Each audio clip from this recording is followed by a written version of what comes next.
Sobre o cenário econômico que envolve a reoneração dos combustíveis, a queda no valor cobrado pela Petrobras, a taxação da exportação de petróleo e uma possível reforma tributária no país, conversamos agora com o economista Eduardo Velho, sócio e economista-chefe da JF Trust Investimentos.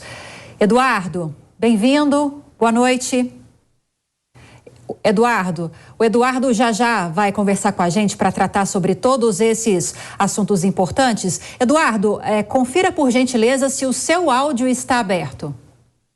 Desculpa, é que eu estava falando com o meu sócio. Perfeito. O momento é propício para muita discussão, a gente compreende perfeitamente. Bem-vindo, boa noite, obrigada pela participação. Obrigado, prazer. Vamos começar, então, analisando essa criação dessa tributação sobre a exportação de petróleo que foi anunciada por Fernando Haddad, ministro da Fazenda, uma tributação de pouco mais de 9%, que, segundo Haddad, vai representar cerca de 1% do lucro da Petrobras e vai compensar essa movimentação de reoneração parcial dos combustíveis, gasolina e etanol, pelo menos por 4 meses. Qual a análise que você traz para a gente a respeito dessa movimentação que tem sido muito criticada pelo setor que exporta, claro, essa commodity? Bem, a recomposição da alíquota do ICMS é uma boa medida, né? Mas já era mais ou menos esperada, né? Na verdade, ela vai ser gradual, mas para compensar, o governo, para manter a receita que ele tinha perdido, que vai ser a recuperação gradual da receita, ele colocou a taxação sobre a exportação de petróleo. Isso realmente é uma intervenção, realmente, nas empresas de petróleo, né? Quer dizer, é uma medida um pouco mais, digamos assim, mais heterodoxa, né? De você utilizar um aumento da carga tributária. Isso aí é realmente prejudicial. Você vê que as ações de várias empresas petrolíferas nacionais aqui, ontem foi uma queda abrupta logo depois ao longo da entrevista, e hoje deu uma pequena suavizada, umas mantiveram a queda, a Petrobras praticamente fechou 0-0, mas o movimento é de queda, o movimento é de incerteza. O que parte desse pressuposto? Qualquer desvio de receita fiscal, qualquer problema de aumento de gastos, o governo vai tentar aumentar a carga tributária. Então, essa percepção aumentou no mercado. Então, por isso que a Bolsa aí sofreu ontem, né, no final do fechamento, sofreu hoje uma queda, apesar dos dados positivos da China, né, serem dados bons para mercados emergentes, de crescimento, mas o viés aí, a tendência aí me parece é um pouco mais de incerteza em relação à política de preços de combustíveis. E outro detalhe também, mesmo que haja mesmo com a queda do preço da gasolina doméstica, a recuperação da China vai manter os preços médios do barril do petróleo em alta.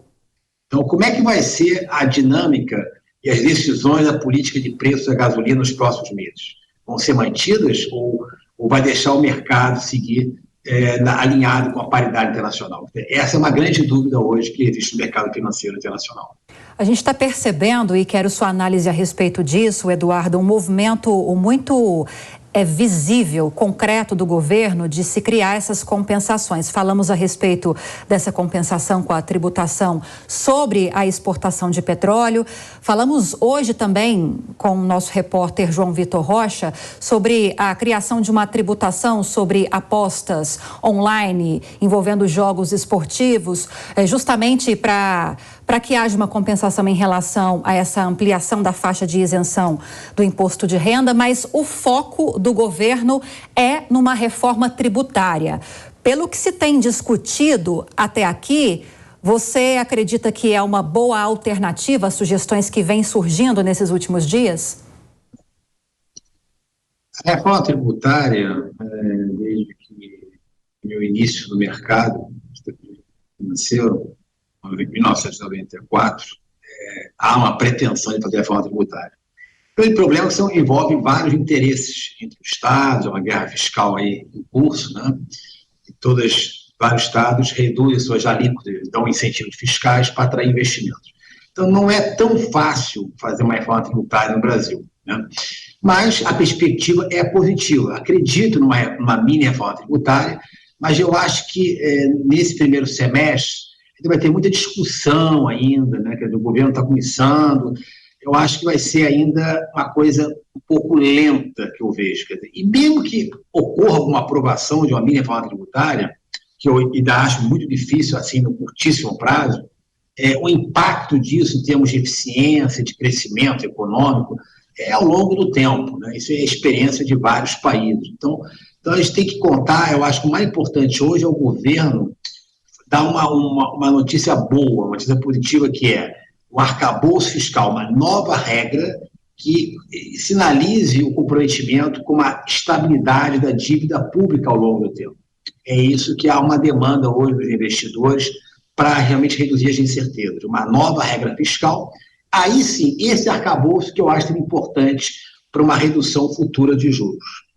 Estamos, inclusive, voltando a falar sobre o setor de energia, Eduardo, na expectativa da divulgação do balanço de lucros da Petrobras em relação ao ano passado. Estima-se que a empresa vai bater um recorde entre as empresas do setor como a maior pagadora de dividendos. É uma expectativa.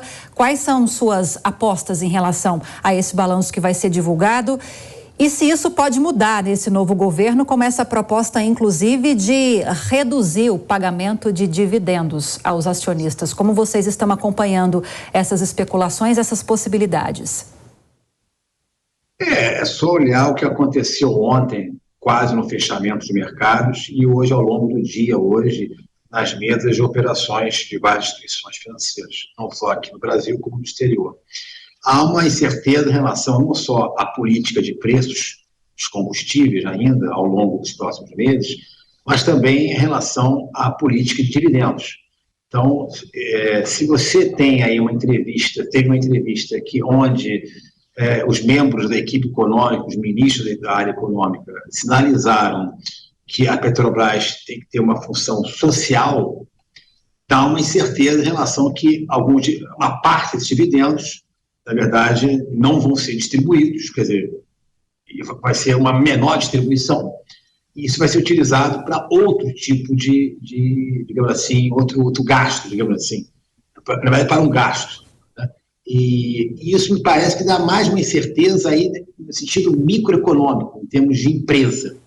Também não é um ponto, digamos assim, positivo para a Bolsa de Valores e para a atração de investidor estrangeiro. Então, eu acho que ainda há algumas incertezas. Todo mundo está esperando esse anúncio dessa nova regra fiscal até o final de março. Eu acho que isso vai ser fundamental na minha avaliação. Vai ser a principal medida econômica, a principal ação econômica, que vai refletir um pouco os mercados ao longo dos próximos meses. Mas há muitas incertezas agora, desde ontem, com a política de dividendos, com a política de preços.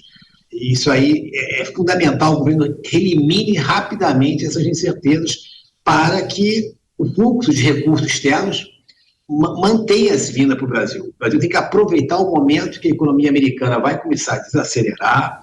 A economia americana realmente está aumentando a taxa de juros, vai ter uma taxa de juros até maior que 5% ao ano em dólar, que é uma taxa de juros que vai impactar para baixo a economia.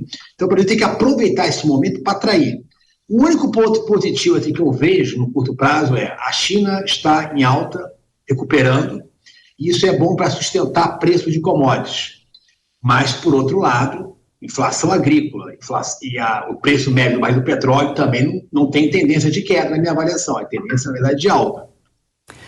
Acabamos de falar, então, com o economista Eduardo Velho, sócio e economista-chefe da JF Trust Investimentos, sobre essas múltiplas movimentações econômicas que a gente tem acompanhado nos últimos dias. Obrigada pela entrevista, Eduardo. Seja sempre muito bem-vindo. Boa noite.